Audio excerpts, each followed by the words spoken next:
আসসালামু আলাইকুম রহমতুল্লাহ। প্রিয় শিক্ষার্থী, গত পর্বে আমরা জেনেছিলাম যে সমাস কাকে বলে এবং সমাসের গঠন। তারই ধারাবাহিকতায় আজকে আমরা জানব যে সমাস চেনার উপায়, কিভাবে একটি সমস্ত পদ দেখে সহজেই সমাস চেনা যায়। আমাদের আজকের এই আলোচনার বিষয় থাকবে সেটা, যে আমরা সমস্ত পদ দেখা মাত্রই আমরা কি করব, সহজেই চিনতে পারবো যে এটা কোন সমাস। তো চলুন আমরা বোর্ডে যাই। বোর্ডে আমরা প্রথমেই 6 প্রকার যে সমাস রয়েছে সেগুলো লিখে নিয়েছি। প্রথমে রয়েছে দ্বন্দ্ব, তারপরে কর্মধারয়, তারপর তৎপুরুষ, তারপর বহুব্রী, তারপর দ্বিগু, তারপরে অব্যয়ভাব। আমরা সমাসের প্রাথমিক আলোচনায় জেনেছিলাম যে সমস্ত পদের দুটো অংশ থাকে। সমস্ত পদের দুইটা অংশ থাকে, একটা হচ্ছে পূর্বপদ আর একটা পরপদ। দেখুন, দ্বন্দ্ব সমাস কাকে বলে? যে সমাসের পূর্বপদ এবং পরপদ উভয়ের অর্থ প্রাধান্য থাকবে তাকে দ্বন্দ্ব সমাস বলে। যেমন এখানে আমরা বলতে পারি মা ও বাবা, মা ও বাবা, মা বাবা, মা ও বাবা, মা বাবা। এখানে উভয়ের অর্থ প্রাধান্য পেয়েছে। যেমন চা ও বিস্কুট, চা বিস্কুট, উভয়ের অর্থ প্রাধান্য পেয়েছে। কারো অর্থ কোনোভাবে কারোটা চেয়ে কমা নয়। কর্মধারয় সমাস। কর্মধারয় সমাস কাকে বলা হয়? যে সমাসে বিশেষ্য অথবা বিশেষ্য ভাবাপন্ন পদের সাথে বিশেষণ এবং বিশেষণ ভাবাপন্ন পদের সমাস সাধ্য হবে তাকে কর্মধারয় সমাস বলে, এবং পরপদের অর্থ প্রাধান্য পাবে। পরপদের অর্থ প্রাধান্য পাবে, পূর্বপদের অর্থ প্রাধান্য পাবে না। কচ্চিহ্ন দ্বারা আমরা পূর্বপদের অর্থ প্রাধান্য পাবে না বুঝিয়েছি, এবং টিক চিহ্ন দ্বারা পরপদের অর্থ প্রাধান্য পাবে বুঝিয়েছি। তাহলে আমরা আবারও বলি, যে সমাসে বিশেষ্য অথবা বিশেষ্য ভাবাপন্ন পদের সাথে বিশেষণ অথবা বিশেষণ ভাবাপন্ন পদের সমাস সাধ্য হয় এবং পরপদের অর্থ প্রাধান্য পায় তাকে কর্মধারয় সমাস বলে। তাহলে সমস্ত পদে যখনই আমরা দেখব যে পরপদের অর্থ প্রাধান্য পেয়েছে এবং বিশেষ্য এবং বিশেষণ নিয়ে গঠিত হয়েছে, তখনই বুঝবো আমরা সেটা কর্মধারয় সমাস। যেমন আমরা বলতে পারি সাহিত্য সভা, সাহিত্য সভা, সাহিত্য বিষয়ক সভা, সাহিত্য বিষয়ক সভা, সাহিত্য সভা। এখানে পরপদের অর্থ প্রাধান্য পেয়েছে। সাহিত্য পদে অন্য বিষয়ক সভা হতে পারে, ঠিক আছে? তাহলে পরপদের অর্থ প্রাধান্য পেয়েছে এবং বিশেষ এবং বিশেষণ নিয়ে গঠিত হয়েছে। তৎপুরুষ সমাস। তৎপুরুষ সমাস যে সমাসে পূর্বপদের বিভক্তি লোপ পাবে, মানে কি বাদ পড়বে, পূর্বপদের বিভক্তি বাদ পড়বে এবং পরপদের অর্থ প্রাধান্য পাবে, পরপদের অর্থ প্রাধান্য পাবে। তাহলে পরপদের অর্থ প্রাধান্য বলতে আমরা টিক চিহ্ন বুঝিয়েছি, এবং পূর্বপদের অর্থ প্রাধান্য পাবে না বলতে আমরা কি কচ চিহ্ন বুঝিয়েছি। তাহলে আমরা বলতে পারি যে সমাসের পূর্বপদের অর্থ লোপ পেয়ে পরপদের অর্থ প্রাধান্য পাবে তাকে তৎপুরুষ সমাস বলে। যেমন এখানে লিখে নিয়েছি যে আমরা পূর্বপদে বিভক্তি লোপ পাবে। যেমন বিয়ে পাগলা, বিয়ে পাগলা। এই সমস্ত পদকে ব্যয় বাক্য করলে আমরা পাই যে বিয়ের জন্য পাগলা, বিয়ে পাগলা। তাহলে দেখুন, জন্য বাদ পড়তেছে, এখানে রও রয়েছে কিন্তু দ্বিতীয় বিভক্তিটাকে ধরাবে, জন্য বাদ পড়েছে।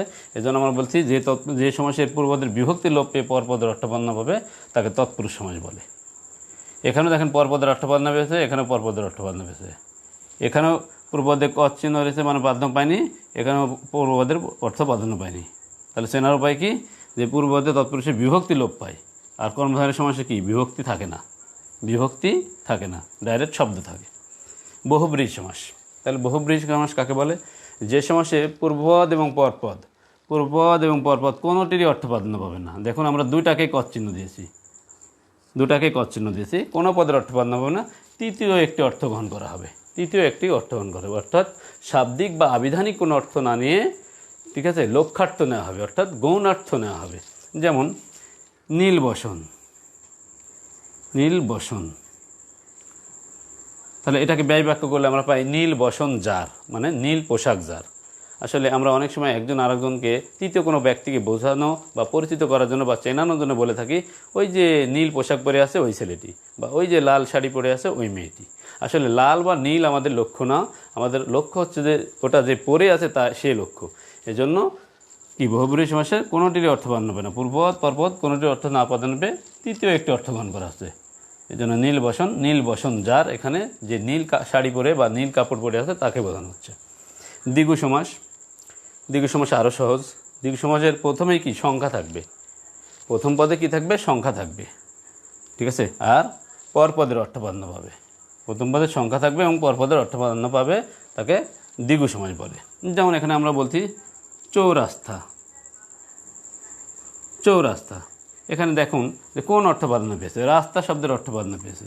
এখানে চৌরাস্তা না হয় 3 রাস্তা হতে পারত, ঠিক আছে। এই জন্য পূর্বপদের অর্থ প্রাধান্য পাবে না, পরপদের অর্থ প্রাধান্য পাবে এবং সংখ্যা দ্বারা সংখ্যাই বোঝাবে। সংখ্যা দ্বারা কী বোঝাবে? এখন 4 দ্বারা 4 বুঝিয়েছে, যদি 4 দ্বারা 4 না বুঝে ভিন্ন কোনো অর্থ বোঝায় তাহলে কিন্তু সংখ্যাবাচক মানে দ্বিগু সমাস হবে না। যেমন যদি বলা হয় 10 আনন, 10 আনন যার, এখানে 10 আনন মানে মাথা, মানে 10 মাথা, এখানে রাবণকে বোঝানো হয়েছে।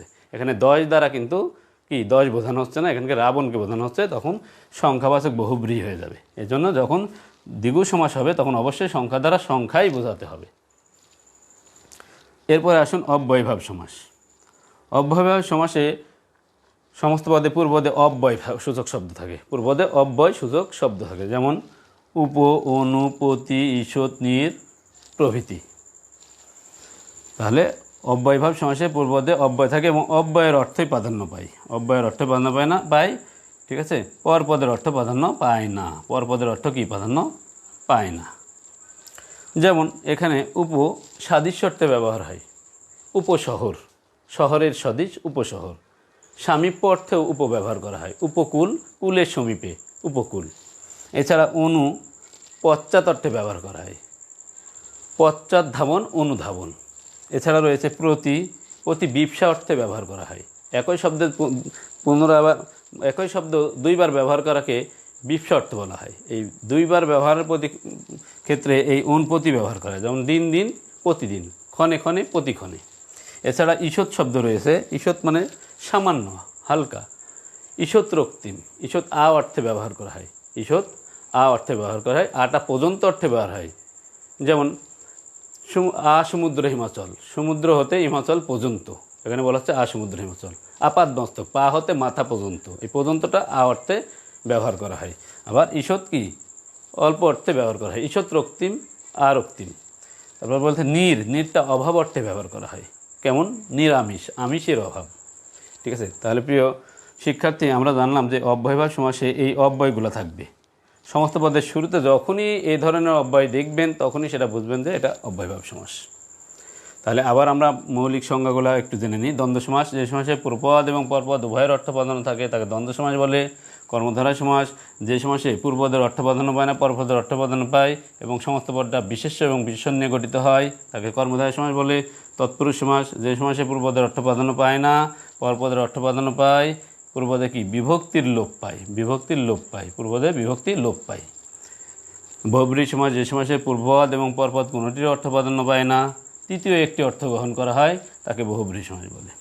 দ্বিগু সমাস, যে সমাসে পূর্বপদের অর্থ প্রাধান্য পায় না, পরপদের অর্থ প্রাধান্য পায় এবং সমস্ত পদে পূর্বপদে কি সমস্ত পদে কি পূর্বপদে কি থাকে? সংখ্যা থাকে, সংখ্যা দ্বারা সংখ্যাই বোঝায়। অব্যয়ভাব সমাস, যে সমাসের পূর্বপদের অর্থ প্রাধান্য পায়, পরপদের অর্থ প্রাধান্য পায় না এবং সমস্ত পদের প্রথমে কি অব্যয় সূচক শব্দ থাকে তাকে অব্যয়ভাব সমাস বলে। তো প্রিয় দর্শক বা শিক্ষার্থী, আজকে এ পর্যন্তই। আমরা পরবর্তী ক্লাসে প্রত্যেক প্রকারের আলাদা আলাদাভাবে আলোচনা করবো ইনশাল্লাহ। ততক্ষণ আমাদের সাথেই থাকুন। আসসালামু আলাইকুম ওয়া রাহমাতুল্লাহি ওয়া বারাকাতুহু।